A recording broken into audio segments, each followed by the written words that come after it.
ప్రభాస్ గారు సహాయం చేశారనేసి ఒక ఫేక్ న్యూస్ అయితే వచ్చింది కదా, దాని వల్ల సాయం చేయడానికి వేరే వాళ్ళు ఎవరు ముందుకు రాలేదనుకోవచ్చా? డెఫినెట్లీ ఆ దెబ్బ మాత్రం పడ్డది ఈ కుటుంబానికి మనం చెప్పుకున్నట్టయితే.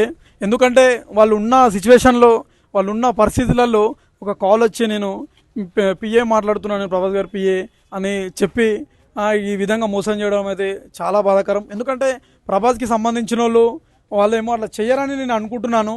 ఎందుకంటే ప్రభాస్ చాలా హెల్ప్ చేస్తుంటాడు, కొన్ని చాలా న్యూస్లు బయటికి రావు. కానీ ఇక్కడ ప్రభాస్ దాకా ఈ ఫిష్ వెంకట్ అనే న్యూస్ వెళ్ళలేదేమో అని నేను అనుకుంటున్నాను.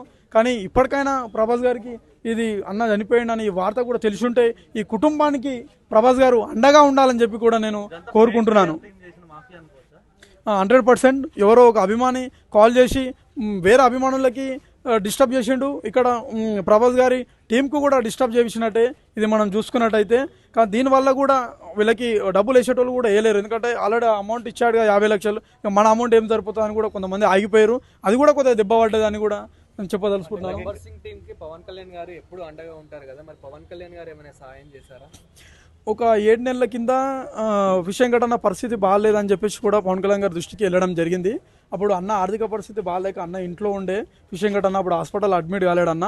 అప్పుడు పవన్ కళ్యాణ్ గారు 2 లక్షల రూపాయలు ఫిష్ వెంకట్ అన్నకి పంపించడం జరిగింది.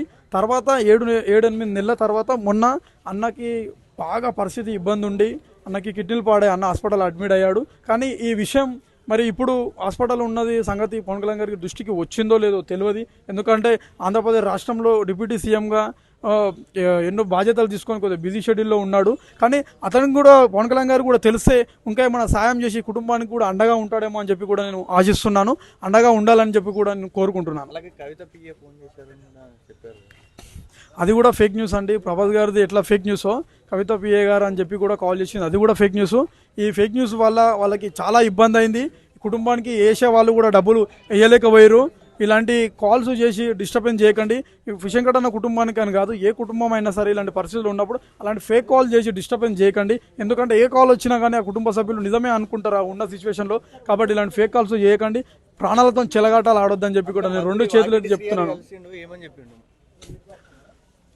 అన్న భరోసా ఇవ్వడం జరిగింది.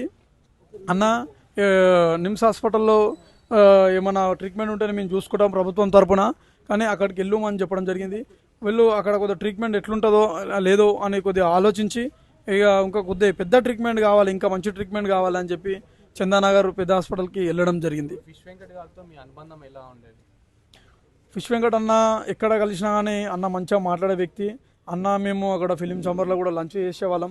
చేసినంతసేపు మంచిగా తెలంగాణ స్లాంగ్లో మంచిగా మాట్లాడుతుండే అన్న. ఎక్కడ కలిసినా కానీ ఒకసారి అన్నతో మాట్లాడు, ఒకసారి పరిచయం అయి ఉంటే ఎక్కడ కలిసినా అని పోయేటోని పిలిచి మరి ఆపి మాట్లాడతాడు అన్న. అలాంటి గుణం ఉన్నటువంటి వ్యక్తి అన్న, మంచి వ్యక్తి. 2 తెలుగు రాష్ట్రాలలో నుంచి కూడా అన్నని గుర్తుపట్టి చాలామంది కూడా అన్న దగ్గరికి వస్తుంటారు ఎక్కడెక్కడి నుండో. అన్న నేను వైజాగ్ నుంచి వచ్చినామన్నా, మేము అక్కడ నెల్లూరు నుంచి వచ్చినామన్నా, విజయవాడ నుంచి వచ్చినామన్నా అన్నకి చెప్పినా కానీ అన్న వాళ్ళకి మన రూమ్ కావాలన్నా కానీ ఏర్పాటు చేసి ఉన్నటువంటి గొప్ప మనిషి ఫిష్ వెంకట్ అన్న. ఆ అన్న ఈరోజు మన మధ్యలో లేకపోవడం నాకు చాలా బాధాకరం ఉంది. హాస్పిటల్లో చివరిసారిగా ఏమని మాట్లాడారు? ఫిష్ వెంకట్ అన్న బాగున్నావు అన్న, ఎట్లున్నావు అన్న అంటే అన్న నోరు తెరిచి మాట్లాడుకుంటే ఇట్లా చేయి చూపించి ఇట్లా అని చెప్పడం జరిగింది నాకు. అది ఒక 4 డేస్ కింద. అదే లాస్ట్ నేను అన్నతో మాట్లాడింది. కానీ మళ్ళీ అన్నతో మాట్లాడలేను నేను.